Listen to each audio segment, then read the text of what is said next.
Okay, good afternoon. Nasa harap nyo ngayon, Philips Perfect Care. No, plancha to sa madaling salita. Magandang plancha actually. Kita nyo, bagong-bago pa yan, no? Pero ilang taon na to sa akin. Pero pinakinabangan ko to ng almost 1 year. Less than 2 years. Mga 1 year 7 months, ganyan, kunwari, no? Naging problema niya, hindi siya nag-i-steam. So, pinaayos ko siya, akala ko out of warranty. 2 years warranty pala siya. So, within the 2 years warranty. Pero napaayos ko sa service center, sa Tronic sa amin. Dahil hindi ko na makita yung resibo, akala ko 1 year lang ata. No? Then, nagawa siya, gumastos ako ng 3,500.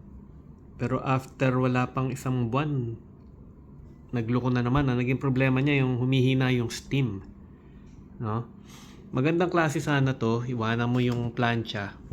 Sa ibabaw ng tela, hindi siya masusunog. Maganda. Yung isang model nito na ganito lang, may tangki lang dyan, na worth 8,000. Yun yung una kong binili. Natuwa ako.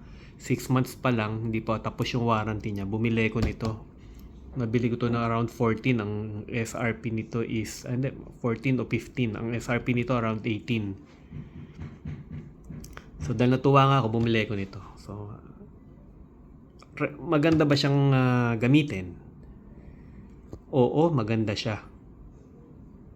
Sulit, gustong gusto ng asawa ko to. Ang problema, yung 2 years warranty niya, hindi siya tumagal. No, so hanggang ngayon, 2023 pa yata ito nung nagloko, nung nagawa. 2026 na, hindi namin nagamit. No? Pag-agawa ko sana ngayon, magbabayad na sana ako, okay. No? Babayaran ko para magawa ulit, mapakinabangan. Ang problema, may assessment fee daw yung service center sa Pasig. 850. Regardless, kung magawa yung unit o hindi. So kung ibig sabihin, kung basura na yung unit mo at hindi na mare-repair, magbabayad ka pa rin na 850 po. Tapon na yung unit, which is around 14,000, lugi pa ako 850 again para ma-assess, no? So ganun ka nakakabuisit yung klase ng service nitong Philips. Dahil nagbayad na nga ako ng 3,500 nun eh. Before, dahil akala ko out of warranty. Although kasalanan ko yun. Kaya lang, unreliable. So, hindi ko alam kung anong ginawa. Nilinis lang ata tong hose. Dahil parang barado.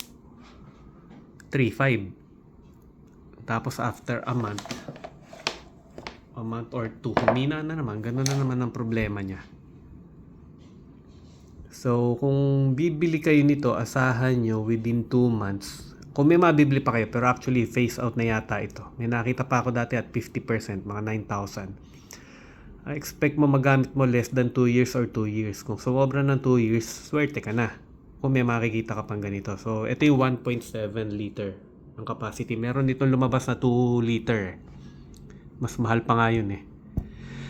Bibili pa ba ako nito? Ang tanong. Yes, bibili ko nito. Kung yung mga 9,000 worth. Pakinabangan man ng 2 years, okay lang. Gusto ng asawa ko.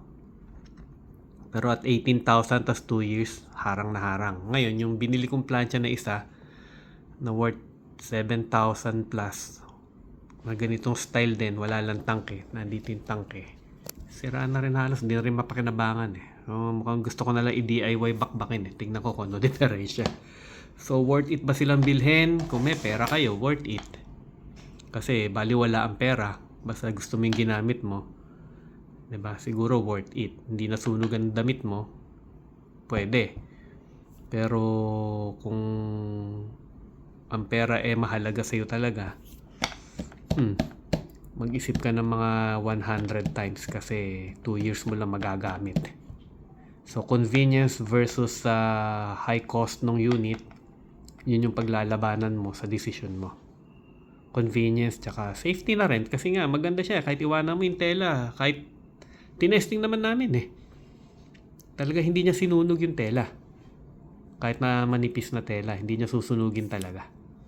So, yun lang yun talaga. Kaya lang, dahil nga isa't kalahating taon ko lang nagamit mahigit, yung nakakatuwa, nakakainis na ngayon. So, yun lang. Kung may maki-encounter kayong ganito unit at gusto nyong bilhin, buy at your own risk na lang siguro masasabi ko. Kasi yung warranty tsaka yung gamit, ewan ko phase out unit Phase out na to, alam ko So, buy at your own risk na lang. Yun lang. Thank you.